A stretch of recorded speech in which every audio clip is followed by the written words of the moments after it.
పశ్చిమాసియాలో మళ్లీ యుద్ధ మేఘాలు కమ్ముకుంటున్నాయి. అమెరికా ఏ క్షణమైనా దాడులకు దిగొచ్చన్న అంచనాతో ఇరాన్ అలర్ట్ అయింది. తమ ఎయిర్ స్పేస్ పూర్తిగా మూసేసింది.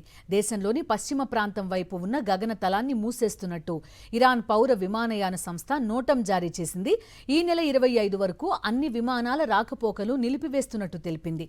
ఈ నోటం జారీ సమయంలో ఖతార్ ప్రభుత్వానికి చెందిన ఓ వీఐపీ విమానం ఇరాన్ గగనతలాన్ని దాటింది. ఇది శాంతి చర్చల కోసం టెహ్రాన్కు వచ్చిన ఖతార్ ప్రతినిధి బృందానికి చెందిన విమానంగా తెలుస్తోంది.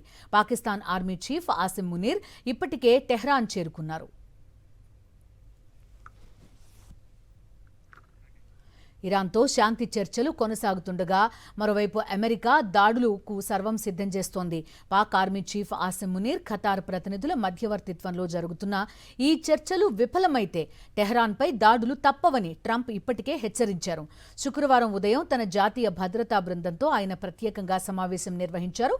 ఉపాధ్యక్షుడు జేడీ వాన్స్, రక్షణ మంత్రి Pete Hegseth, CIA director John Ratcliffe, White House chief of staff Susie Wiles తదితరులు ఈ భేటీకి హాజరయ్యారు.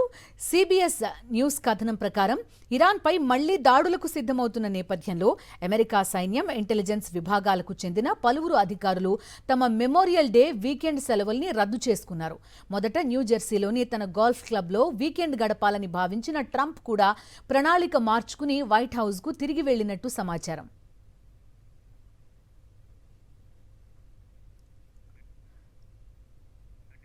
ప్రస్తుతం టెహ్రాన్లో ఉన్న Asim Munir IRGC commander general Ahmad వాహిదీతో సమావేశం కానున్నట్టు సమాచారం. ఖతార్ ప్రతినిధులు కూడా ఈ చర్చల్లో భాగస్వామ్యమవుతున్నారు. అమెరికా, ఇరాన్ మధ్య చర్చలు తుది దశకు చేరుకున్నాయని, ఒప్పందానికి సంబంధించిన చాలా అంశాల్లో ఇరు దేశాల మధ్య సయోధ్య కుదిరినట్టు వార్తలొస్తున్నాయి. ఏ క్షణమైనా ఒప్పంద ప్రకటన వెలువడే అవకాశం ఉందనే ప్రచారం జరుగుతోంది. ఒకవేళ చివరి నిమిషంలో ఈ దౌత్య ప్రయత్నాలు విఫలమైతే ఇరాన్పై దాడులకు ట్రంప్ రెడీ అయినట్టు సమాచారం. టెహ్రాన్ తన గగనతలాన్ని మూసేయడం ఈ వార్తలకు బలం చేకూర్చింది. దీంతో పశ్చిమాసియాలో ఏ క్షణాన ఏం జరుగుతుందోననే భయాందోళనలు నెలకొన్నాయి.